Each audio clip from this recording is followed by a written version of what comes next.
Hey YouTube, what's going on? This is your boy Fatal JC, otherwise known as JC22AP, bringing you my first ever really official gameplay from start to finish. We're playing Retreat Hardpoint. Really excited about bringing you this video.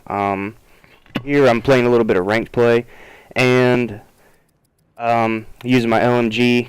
I decided to go with an LMG because I'm trying to get the thermal for it, so I need a bunch more kills. I noticed that I was going up against some masters who were pretty high up. And my team didn't have really anybody. It was pretty much just me. So I decided, well, you know what? I'm pretty much gonna lose this one. I'll lose 10 points because they were all, as you could see earlier in the video, masters, and I was the only master on my team. And I ended up going like 41 and 15 or something. Got some pretty good kills. Got a little bit of practice with my LMG. But today I really want to talk to you guys about the next season of Call of Duty. I don't exactly know. I've heard some rumors about some things that are going to be happening in the next one. The biggest one that I've heard is that they're going to be removing variant weapons from ranked play. And this is something that I'm definitely interested in.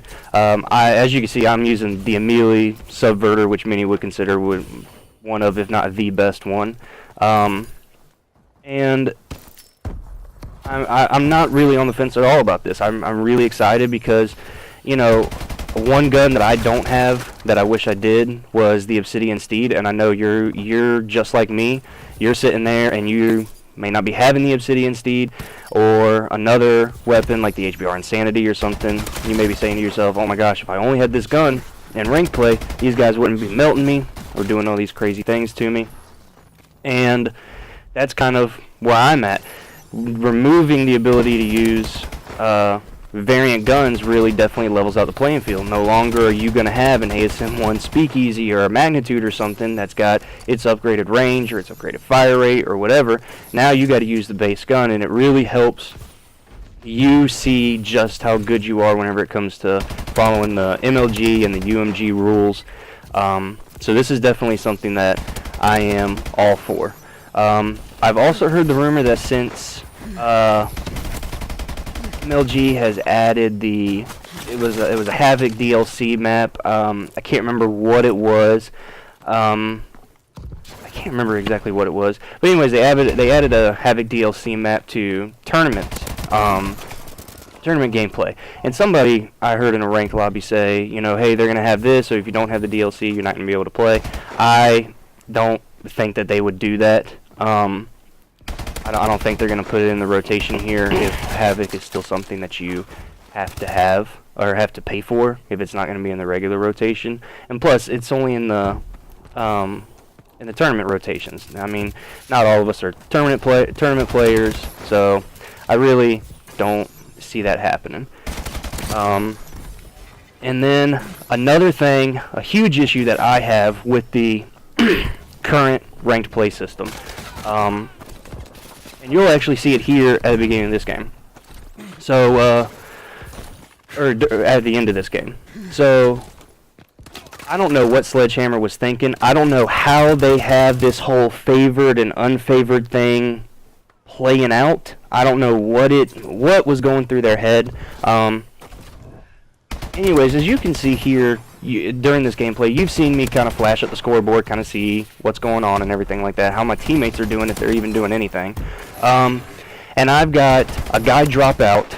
We had a guy drop out, and I've got 2 bronzes and then me, and I'm going up against 4 masters. And these aren't just some, you know, 100, 200, 300 masters. 2 of these guys were 1,000. One of them, I believe, was either low or high thousands. I don't think he was a mid-range. I think he might have been low, actually. And then one of them was like around 600 or 700. So, I mean, I'm playing up against some guys who aren't bad. You know, these guys have grinded it out. Obviously, 2 of them, I don't know if all 4 of them were in a party, but 2 of them were from the same clan. 2 of them were from another clan. So they had some communication and everything. But that's not really the big issue. Big issue is, and you're going to see it at the end of this game, I get minus 20 points because this was a favored matchup for me.